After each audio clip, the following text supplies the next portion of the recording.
इस वीडियो में बात करेंगे अपन दो इंटरनेशनल मार्केट्स की, जिसमें यूएई और चाइना है, और उसको कंपेयर करेंगे इंडिया के मार्केट से। Hi, this is Arun Sharma, CEO of search about. कुछ एनालिस्ट हैं या स्पेशलिस्ट हैं जो रियल एस्टेट एक्सपर्ट्स हैं, वो ये कह रहे हैं कि यूएई के मार्केट को अभी डिप होने का कारण अगर अपन वॉर मान के चल रहे हैं तो वो गलत है। ये इसकी डेस्टिनी ही थी या ग्राफ का करेक्शन ही था जो होना ही था। वो ये कहना चाह रहे हैं कि 2008 में भी मार्केट गिरा था, उसके बाद गिरा था ये 2014 से लेकर 19 के बीच में, फिर 19 के बाद पिक होना चालू हुआ था और अभी गिरा।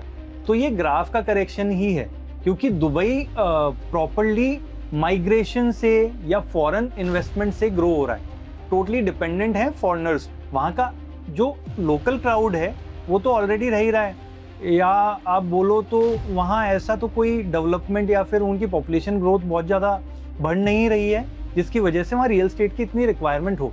तो वो टोटली डिपेंड हो रहे हैं कि बाहर से लोग आके खरीदें। अब जब भी मार्केट में कुछ उथल पुथल होती है तो बाहर का इन्वेस्टर भी पैसा डालना रोक देता है, उल्टा वो वहाँ से निकालना चालू कर देता है, तो वो मार्केट ऑटोमेटिकली डिप होने लग जाता है। या आप दूसरे तरीके से इसको लो तो कोई भी ग्राफ जब अपवर्ड मूवमेंट में चल रहा है तो वो एक बार रुकता है, करेक्शन होता है, फिर अपवर्ड जाता है।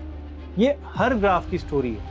या आप शेयर मार्केट की जो कैंडल थ्योरी है आप उसको देखोगे तो हर कहीं ये फंडा काम करता है। तो यूएई में इस वक्त ये भी कह सकते हैं कि ये चल रहा हो, हालांकि इसका मेजर रीज़न मेरे हिसाब से वॉर तो है, क्योंकि वॉर के बाद अब आदमी अपना बिजनेस संभाले, अपना घर संभाले, या फिर अपने सरप्लस या लग्जरी या लीजर पे पैसा खर्च करे, दोनों में उसको चूज करना पड़ेगा।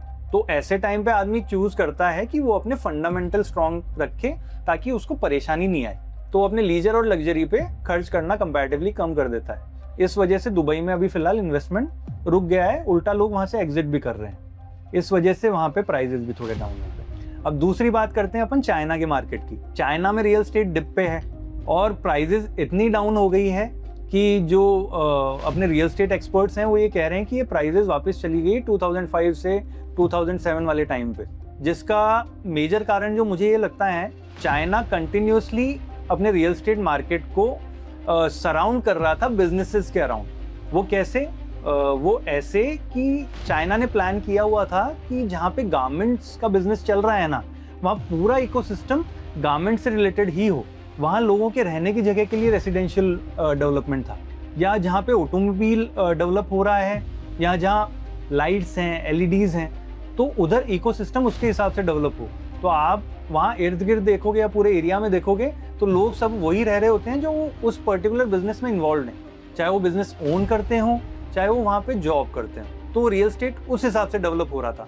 अब सडनली ये टैरिफ वाला मैटर यूएस की तरफ से आया तो एक्सपोर्ट्स डिप हो गए, बिजनेसेस स्लो डाउन हो गए, एक्सपेंशन की जगह लोगों ने कॉस्ट कटिंग चालू कर दी, तो लोगों की ज़रूरत भी कम पड़ने लग गई। तो जो रियल एस्टेट डेवलपमेंट वहाँ पे चल रहा था रेसिडेंशियल, उसमें बाइंग कैपेसिटी या बायर्स ही कम हो गए, नंबर ऑफ बायर्स ही कम हो गए। इस वजह से वहाँ का रियल एस्टेट डिप होता चला गया। फिर गवर्नमेंट ने लास्ट ईयर बैंक्स को बोला कि यहाँ पे सपोर्ट करो, फंडिंग थोड़ी रियल एस्टेट में डालो ताकि यहाँ रियल एस्टेट क्रैश ना हो। अब वो 1 साल का टाइम भी निकल चुका है। अब फाइनली लोगों ने हाथ ही खड़े कर दिए हैं, वहाँ पे रियल एस्टेट एकदम डिप पे ही आ गया है। तो अब ये प्रेजेंट सिनेरियो है वहाँ का। अब लोग इन सिनेरियोज को देखते हुए कंपेयर करते हैं इंडिया को, कि इंडिया भी बहुत ड्रास्टिकली प्राइजेस में ग्रो कर रहा है, तो कहीं इंडिया में भी मार्केट क्रैश तो नहीं हो जाएगा।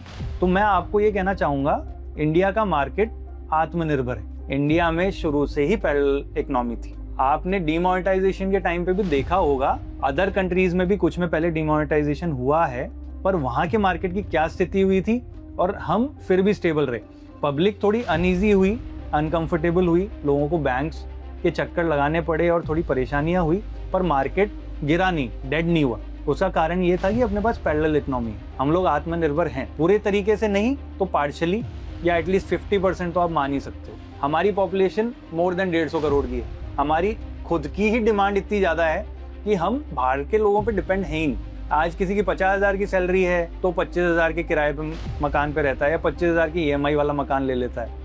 वो फ्यूचर में इंक्रीमेंट लेके 1 लाख तक पहुंचेगा तो वो अपनी प्रॉपर्टी अपग्रेड करता है। कुछ लोग न्यू बायर बनते हैं, कुछ अपनी प्रॉपर्टी अपग्रेड करते रहते हैं। नए डेवलपमेंट इसी हिसाब से चलते रहते हैं। गवर्नमेंट पॉलिसीज, है ना, we are still a young country. और यंग कंट्री का मतलब है कि हमारे पास यूथ बहुत ज्यादा है, और ये यूथ जब केपेबल होता है ना, जब इसके पास बाइंग पावर आती है, तब ये परचेज करता है। और आप एक एवरेज एज निकाल के देखोगे किसी भी बायर की, तो 40+ है, अराउंड 45 के आसपास आपको मिलेगी। तो अपने पास अभी भी बहुत स्कोप है, जितनी इन्वेंट्री मार्केट में है ना, इसके लिए डिमांड उससे ज्यादा है। तो यहाँ तो उल्टा और रिक्वायरमेंट है, और प्रोजेक्ट्स बनने की और नई चीजें आने की, कुछ प्लानिंग की, कुछ नए एरियाज के डेवलपमेंट की।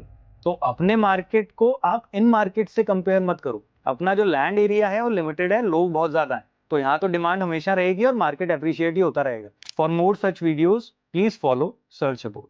Thank you.